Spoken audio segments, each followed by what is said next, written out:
നമസ്കാരം പ്രിയ സുഹൃത്തുക്കളെ.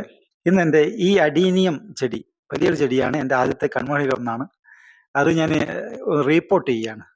റീപോർട്ട് ചെയ്യാനുള്ള കാരണം എന്ന് പറയുന്നത്, ഇതൊക്കെ പൂത്ത് കഴിഞ്ഞ് ഒരുപാട് പൂത്ത് കഴിഞ്ഞു. ഇനി വീണ്ടും പൂക്കൾ വരുന്നുണ്ട്. ഇതിൻ്റെ പോട്ട് വളരെ ചെറുതായിരിക്കുന്നു. എന്ന് പറഞ്ഞാൽ ചെടി വളർന്നു പോയിരിക്കുന്നു എന്നർത്ഥം. മറ്റൊന്ന്, പിന്നെ ഒന്ന് കഴിഞ്ഞ ദിവസം എനിക്ക് എടുത്ത് മാറ്റുമ്പോൾ ഇതിൻ്റെ അടി ഒന്ന് ഇളകി വന്നു. അപ്പോൾ ഇതുതന്നെയാണ് നല്ല സമയം ഒന്ന് റീപോർട്ട് ചെയ്യുന്നതിന് വേണ്ടി.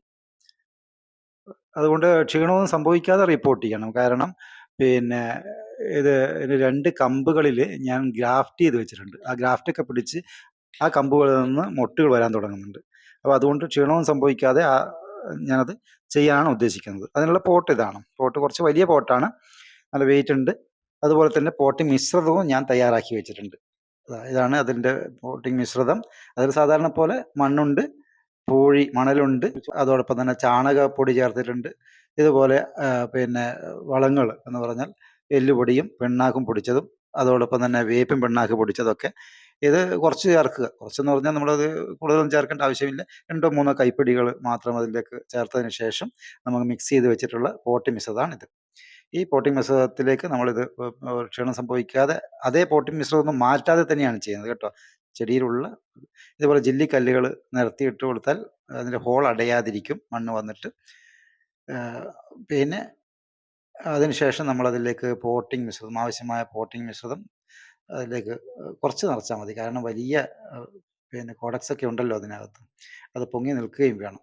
അതിൻ്റെ പറ്റ് വേരുകളൊന്നും ഞാൻ മുറിച്ച് കളയുന്നില്ല. മാത്രമല്ല അതിലുള്ള പോട്ടിംഗ് മിക്സ് ഞാൻ മാറ്റുകയോ തായ് വേരുകൾ അല്ലെങ്കിൽ മറ്റ് പറ്റ് വേരുകളൊന്നും മുറിക്കുകയോ ഒന്നും ചെയ്യുന്നില്ല. ഒരു ഇളക്കവും തട്ടാതെ എടുത്ത് വെച്ച് സെൻറ്ററിൽ വെച്ച് ചുറ്റും പോട്ടിംഗ് മിശ്രിതം വെച്ച് ഇതുപോലെ നന്നായി അമർത്തി കൊടുക്കണം. കാരണം വലിയ പ്ലാന്റ് ആയതുകൊണ്ട് മറിഞ്ഞ് വീഴാനുള്ള ചാൻസ് ഉണ്ട്. അങ്ങനെ മറിഞ്ഞ് വീഴാതിരിക്കണം. ചെടിക്ക് ക്ഷീണവും സംഭവിക്കരുത്. അതിനുശേഷം നനച്ചു കൊടുക്കണം. നനച്ചു കൊടുക്കാനുള്ള വെള്ളത്തിൽ ഞാനിതിൽ പിന്നെ അല്പം സാഫ് കൂടെ ചേർത്തിട്ടുണ്ട്. സാഫ് എന്ന് പറയുന്നത് നമുക്കറിയാമല്ലോ, ഫംഗിസൈഡാണ്. അത് കൂടെ ചേർക്കുകയാണെങ്കിൽ എന്തെങ്കിലും മുറിവുകളോ അല്ലെങ്കിൽ ഉണ്ടാവുകയാണെങ്കിൽ, വേരിനക്ഷതം സംഭവിക്കുകയാണെങ്കിൽ അത് പിന്നെ അതിൽ നിന്ന് ഫംഗസ് വരാതിരിക്കും. ചെടിക്ക് ക്ഷീണവും സംഭവിക്കില്ല. ഇങ്ങനെ വെച്ചതിന് ശേഷം നമ്മളിതൊരു 4-5 ദിവസം, മാക്സിമം ഒരാഴ്ചയാലും കുഴപ്പമൊന്നുമില്ല, ഒരാഴ്ച നമ്മൾ തണലിലേക്ക് വെക്കും ഈ പ്ലാന്റ്. അതിനുശേഷം നമ്മൾ എന്താ ചെയ്യുക എന്ന് പറഞ്ഞാൽ അതിനെ വീണ്ടും വെയിലത്തേക്ക് വെച്ചാൽ നന്നായി പൂത്ത് വരും. കുഴപ്പമൊന്നുമില്ല, ഇനിയും പൂക്കാനുള്ള സമയമുണ്ടല്ലോ. അപ്പോൾ വലിയ പ്ലാന്റുകളൊക്കെ നമ്മൾ റീപ്ലാന്റ് ചെയ്യുമ്പോൾ ശ്രദ്ധിക്കേണ്ട കാര്യങ്ങളാണ്. ഈ വീഡിയോ നിങ്ങൾക്ക് ഉപകാരപ്രദമായി എന്ന് വിശ്വസിക്കുന്നു. നന്ദി, നമസ്കാരം.